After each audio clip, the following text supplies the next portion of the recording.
Hey guys, Frosty here with a Vita video for y'all. It's been a little while since I did one, since Rayman Origins, but I just recently picked up Disgaea 3, Absence of Detention, for the Vita, and I must say I've had it for a few days now, and if you're a fan of any sort of tactics-like games, then this is definitely a Vita game for you if you own a Vita, and if you don't, you need to get one.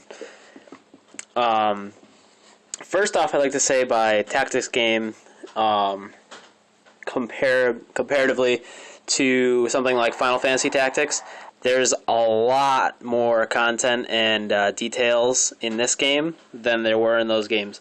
So definitely be prepared for a learning curve, even if you're familiar with tactics games. There's a lot to this game that you're going to need to learn off the bat. And if you're not a fan of tactics games and you just want to play it because it's anime related and stuff, you might get turned off by it pretty quickly.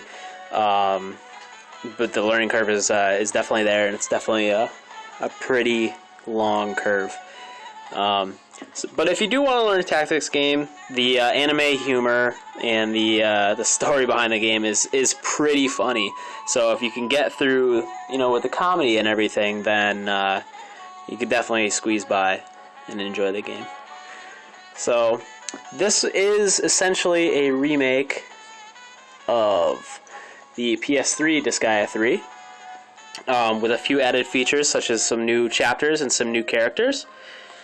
Right now I'm in the chapter 2, which is inside of Mao's heart, which is the main character of the game.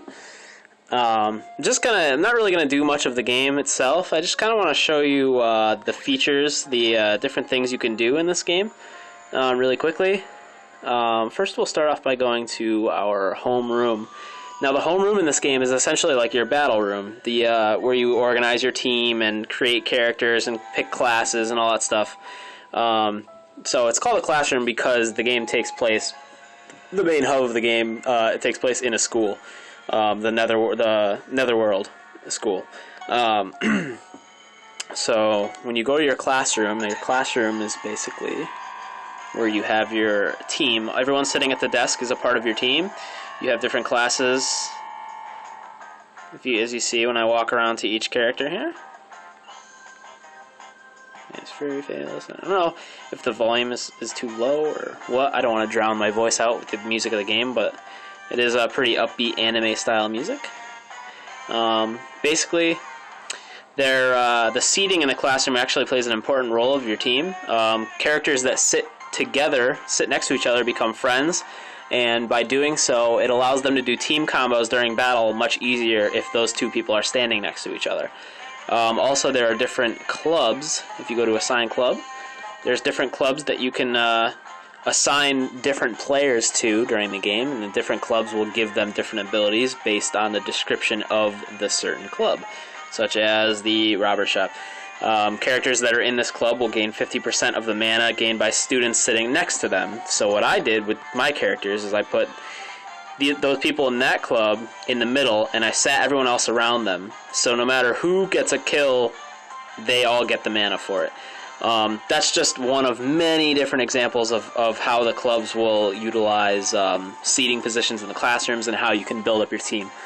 So that's the classroom. Like I said, basically the whole thing about this is your battle setups and everything. You could also propose new ideas and create characters and have your class vote on things that you want to do with your team.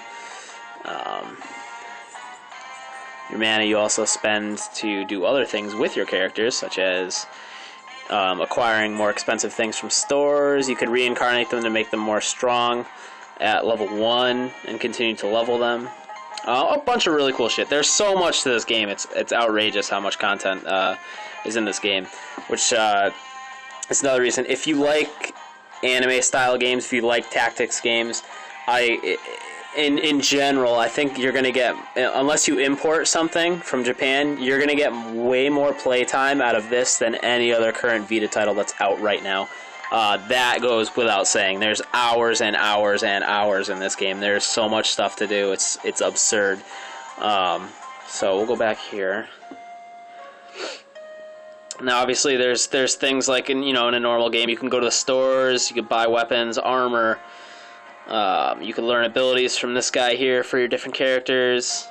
Also, the nurse heals you and everything. All the NPCs are interactive. You can talk to them. There's also online leaderboards, basically displaying playtime. There's an extensive amount of stats that are put up on the leaderboard, so you can compare yourself with your friends and other people that are playing the game. Another big thing, like with the items, when you buy weapons, items, armors, anything, each individual item in the game. Now, I mean, when I say each individual item, I mean every single item possible that you can acquire in this game all has a random dungeon linked within the item itself. And what you do is you go to the item worlder, which just fell off here. You would go to the item worlder character, and you could select an individual item, and you could go into a dungeon that's inside of that item, and by clearing floors of that dungeon, you level the item up. So even just the minor task of leveling weapons up in this game and gaining abilities from them is actually dungeon crawling. So even